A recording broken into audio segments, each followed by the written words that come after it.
Organisation private company ಮತ್ತು public company ಅಂತ ಬರುತ್ತೆ. ಅದೇ ask for the explain private company ಅಂತ ಕೇಳ್ಬೋದು. Explain private company or they may ask for the explain public company ಅಂತ ನಾವು ಕೇಳ್ಬೋದು. ಸೊ 2 ಮಾರ್ಕ್ಸ್ಗೆ ಎಕ್ಸ್ಪ್ಲೈನ್ ಪ್ರೈವೇಟ್ ಕಂಪನಿ ಅಂತಾರ ಕೇಳ್ಬೋದು, or they may ask the explain public company ಅಂತ ನಾವು ಕೇಳ್ಬೋದು.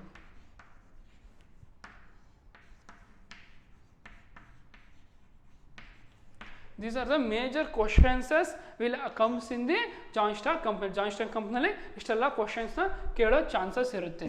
So joint stock company meaning of joint stock company ಕೇಳ್ಬೋದು, or explain features or joint stock company, merits and demerits, types of company or differences between private company and public company, or they may ask the explain private company or explain public company. For these all questions answer will be there in the study material. So study material PDF ಅಲ್ಲಿ ಇವೆಲ್ಲದಕ್ಕೂ answers ಇರುತ್ತೆ. And also ಇನ್ನು chapter 2 ಅಲ್ಲಿ ಯಾವ ಥರ questions arise ಆಗುತ್ತೆ ಅಂದರೆ choice of forms of business organization. Choice of forms of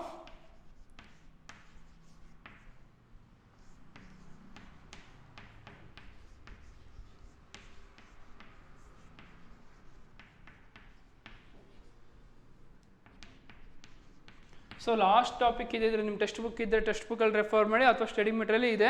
last choice of business ಆರ್ಗನೈಸೇಷನಲ್ಲಿ some factors will come. The important factor determine choice of business organization ಅಂತೇಳಿ 7 points ಇದ್ದಾವೆ. Cost and easy setting up the organisation, liability and also continuity, management ability, capital consideration, degree of control, nature of business. So ಈ ಎಲ್ಲ ಫ್ಯಾಕ್ಟರ್ಸ್ನ 8 ಮಾರ್ಕ್ಸಿಗೆ ಕೇಳಿದರೆ explain ಮಾಡಬೇಕಾಗಿರುತ್ತೆ. ಒಂದು point ಬರೋದು minimum 2 or 3 ಲೈನ್ಸ್ನ explain ಮಾಡಬೇಕಾಗುತ್ತೆ. And also they has the comparison of ಕೇಳ್ಬೋದು, difference between forms of organization or comparison.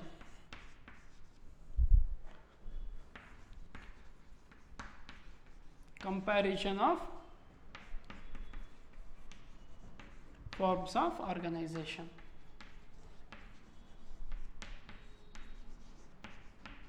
So comparison ಕೇಳಿದ್ರೆ 5 forms of organization compare ಮಾಡಬೇಕಾಗಿರುತ್ತೆ. For example 5 form of organizations ಹೇಳಿದೆ: sole proprietorship, joint Hindu family business, partnership, cooperative societies, joint stock company. ಈ 5 form of organisation ನಾವು ಏನು ಮಾಡಬೇಕಾಗುತ್ತೆ, explain ಮಾಡಬೇಕಾಗುತ್ತೆ. ಅಂದರೆ difference between ಒಂದು ಫಾರ್ಮೇಷನ್ ಮಾಡಬೇಕಾದ್ರೆ ಯಾವ ಥರ ಫಾರ್ಮೇಷನ್ ಮಾಡ್ಬೋದು. ಫಾರ್ ಎಕ್ಸಾಂಪಲ್ ಒಂದು ಚಾರ್ಟ್ ಕೊಟ್ಟಿದ್ದೀನಿ ನಿಮಗೆ ಸ್ಟಡಿ ಮೆಟೀರಿಯಲಲ್ಲಿ.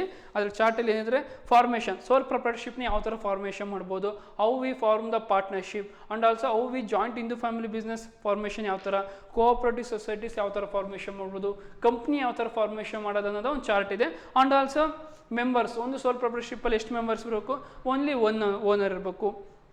ಅದೇ ನಾವು ಒಂದು ಪಾರ್ಟ್ನರ್ಶಿಪ್ ಮಾಡ್ತೀವಿ ಅಂದರೆ ಮಿನಿಮಮ್ 2 ಇರಬೇಕು, ಮ್ಯಾಕ್ಸಿಮಮ್ 50 ಇರ್ಬೋದು. And also joint in the ಫ್ಯಾಮಿಲಿಯಲ್ಲಿ at least 2 persons or division of family or no maximum limit. So at least 10 members cooperative societies ಇರಬೇಕು. ಅದೇ ಕಂಪ್ನಿ ಬರೋದಾದರೆ ಪ್ರೈವೇಟ್ ಕಂಪ್ನಿ, ಪಬ್ಲಿಕ್ ಕಂಪ್ನಿ ಅಂತ ಬರುತ್ತೆ.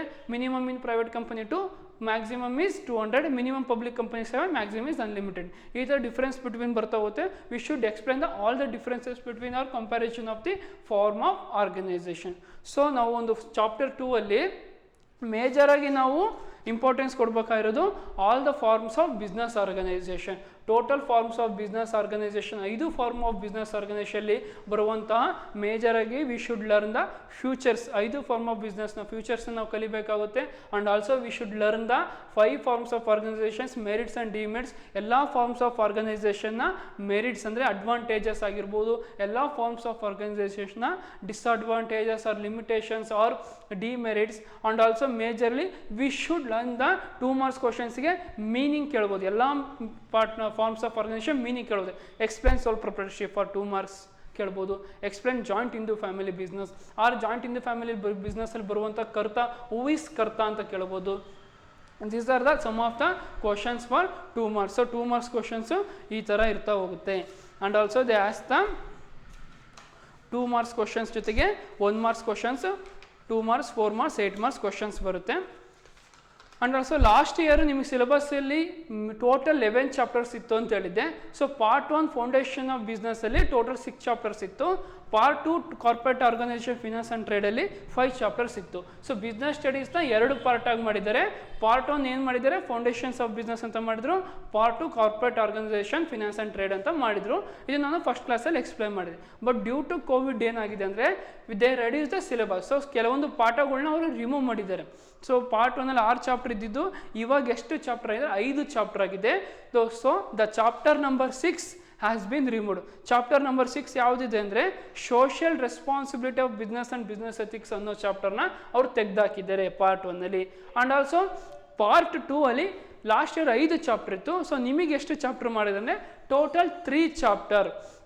So chapter number 8 and chapter 9 removed. So chapter number 8 ಯಾವುದಂದರೆ sources of business finance ಅನ್ನೋ ಚಾಪ್ಟರ್ನ remove ಮಾಡಿದ್ದಾರೆ. And also the remove the small business and enterprise remove ಮಾಡಿದ್ದಾರೆ. So last year total chapter 11 chapters ಇತ್ತು. Last year ಎಷ್ಟು chapter ಇತ್ತು, 11 ಇತ್ತು. But at present ನಿಮಗೆ ಎಷ್ಟು ಚಾಪ್ಟರ್ಸ್ ಮಾಡಿದ್ದಾರೆ, 8 ಚಾಪ್ಟರ್ಸ್ ಇದ್ದಾವೆ. The last year there will be 11 chapters. So part 1 part 2 ಅಂತ 2 ಪಾರ್ಟ್ ಇದ್ದು. ಸೊ ಪಾರ್ಟ್ 1 ಅಲ್ಲಿ 6 ಚಾಪ್ಟರ್ಸ್ ಇತ್ತು ಆ್ಯಂಡ್ ಪಾರ್ಟ್ 2 ಅಲ್ಲಿ 5 ಚಾಪ್ಟರ್ಸ್ ಇತ್ತು. ಯಾವಾಗ, ಲಾಸ್ಟ್ ಇಯರ್. ಸೊ ಬಟ್ ಈ ವರ್ಷ ಸಿಲೆಬಸ್ನ ಕಡಿಮೆ ಮಾಡಿದ್ದಾರೆ ಬಿಕಾಸ್ ಆಫ್ ಕೋವಿಡ್. 30% ಸಿಲೆಬಸ್ನ ಕಡಿಮೆ ಮಾಡಿದ್ದಾರೆ. ಸೊ ಪಾರ್ಟ್ 1 ಅಲ್ಲಿ ಟೋಟಲ್ 5 ಚಾಪ್ಟರ್ಸ್ ಬರುತ್ತೆ. Chapter number 6 has been removed. So ತೆಗೆದಾಕಿದ್ದಾರೆ. ಯಾವುದಾ ಚಾಪ್ಟರ್ ನಂಬರ್ 6 ಯಾವುದು, social responsibility of business and business ethics. So ನಿಮ್ಮ ಹತ್ರ ನಾನು ಆಲ್ರೆಡಿ ವಾಟ್ಸಪ್ಪಲ್ಲಿ ಸಿಲೆಬಸ್ ಕಾಪಿನೇ ಶೇರ್ ಮಾಡಿದ್ದೀನಿ. ಉಳಿದಿರುವಂತಹ ಪಠ್ಯಕ್ರಮಗಳು ಹಾಗೂ ತೆಗೆದಿರುವಂಥ ಪಠ್ಯಕ್ರಮಗಳು. ಆ್ಯಂಡ್ ಆಲ್ಸೋ ಪಾರ್ಟ್ 2 ಅಲ್ಲಿ 5 ಚಾಪ್ಟರಿಂದ 3 ಚಾಪ್ಟರ್ ಬಂದಿದ್ದಾರೆ. 2 ಚಾಪ್ಟರ್ನ ರಿಮೂವ್ ಮಾಡಿದ್ದಾರೆ. ಸೊ ಆ 2 ಚಾಪ್ಟರ್ ಯಾವುದು, chapter number 8 and chapter number 9 sources of business finance and small business or entrepreneurship. So ನಿಮಗೆ ಟೋಟಲ್ ಆಗಿ in this year total chapter is 8 chapters. So ಆ 8 chapters ಅಲ್ಲಿ ನಾವು 2 ಚಾಪ್ಟರ್ನ ಕಂಪ್ಲೀಟ್ ಮಾಡಿದ್ದೀವಿ. ಇನ್ನು 6 ಚಾಪ್ಟರ್ಸ್ ಇದ್ದಾವೆ. So total 3 chapters has been removed. So ತೆಗೆದಿರುವ ಪಠ್ಯಕ್ರಮ ಎಷ್ಟಿದೆ, 3 chapters has been removed. In part 1 there are 5 chapters. In part 2 there are 3 chapters. So part 1 ಅಲ್ಲಿ 5 ಚಾಪ್ಟರ್ ಕಲಿತೀವಿ. ಪಾರ್ಟ್ 2 ಅಲ್ಲಿ 3 ಚಾಪ್ಟರ್ ಬಗ್ಗೆ ಕಲಿತಾ ಹೋಗ್ತೀವಿ. ಸೊ ಟೋಟಲ್ ಆಗಿ 8 ಚಾಪ್ಟರ್ಸ್ನ ನಾವು ಈ ಬಿಸ್ನೆಸ್ ಸ್ಟಡೀಸಲ್ಲಿ 8 ಚಾಪ್ಟರ್ನ ನಾವು ಕಲಿತಾ ಹೋಗ್ತೀವಿ.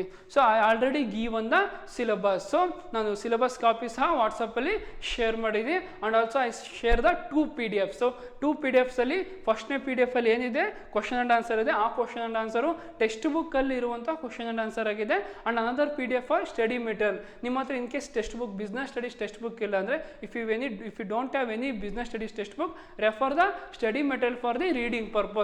ಓದೋಕ್ಕೋಸ್ಕರ ನಿಮ್ಮ ಟೆಕ್ಸ್ಟ್ ಬುಕ್ ಇಲ್ಲ ಅಂದರೆ ಆ ಸ್ಟಡಿ ಮೆಟೀರಿಯಲ್ನ ಸದ್ಯದ ಪರಿಸ್ಥಿತಿಗೋಸ್ಕರ ನೀವು ಓದ್ಕೊಳ್ಳೋಕ್ಕೆ ಯೂಸ್ ಮಾಡ್ಕೋಬೋದು. ಸೊ ಬರುವಂಥ ಎಲ್ಲ ಕ್ವಶನ್ ಆ್ಯಂಡ್ ಆನ್ಸರ್ ಬಿಡ್ದು ಅವೆಲ್ಲ ಕ್ವಶನ್ ಆ್ಯಂಡ್ ಆನ್ಸರ್ಗೂ ಆ ಸ್ಟಡಿ ಮೆಟೀರಿಯಲಲ್ಲಿ ಆನ್ಸರ್ಸ್ 1 by 1 ಬರ್ಕೊತ ಹೋಗಿದ್ದೀನಿ. ಪಾಯಿಂಟ್ಸ್ ವಿತ್ ಎಕ್ಸ್ಪ್ಲನೇಷನ್ ಸಹ ಇದೆ. ಸೊ ಯು ಶುಡ್ ಪಾಯಿಂಟ್ಸ್ ಕಲಿತ ತಕ್ಷಣ ಎಕ್ಸ್ಪ್ಲನೇಷನ್ ಸಹ ಅರ್ಥ ಮಾಡ್ಕೊಳ್ತಾ ಹೋಗ್ರಿ. So these are all about the chapter number 2 forms of business organization. So ಎಲ್ಲ forms of business organization major ಆಗಿ 5 ಫಾರ್ಮ್ಸ್ ಬರುತ್ತೆ. 5 forms of business organization major ಆಗಿ ನಾವು meaning, features, merits, demerits and also partnership ಅಲ್ಲಿ types of partners, classification of partnership and also cooperative society ಅಲ್ಲಿ types of cooperative societies. These are the some of the major important questions in the chapter number 2, that is form of business organization. By this we completed our second chapter. So ನಾವು ಇದರೊಂದಿಗೆ ನಾವು forms of business organization second ಚಾಪ್ಟರ್ನ complete ಮಾಡಿದ್ದೀವಿ. In the next class we start our 3rd chapter. So ನಾವು ಮುಂದಿನ ತರಗತಿಯಲ್ಲಿ 3rd chapter ಯಾವುದು ಅಂದರೆ ನಿಮ್ಮ ಬಿಸ್ನೆಸ್ ಸ್ಟಡೀಸಲ್ಲಿ 3rd ಚಾಪ್ಟರ್ ಯಾವುದಿದೆ ಅಂದರೆ private, public and global enterprise. Private, public and global enterprise.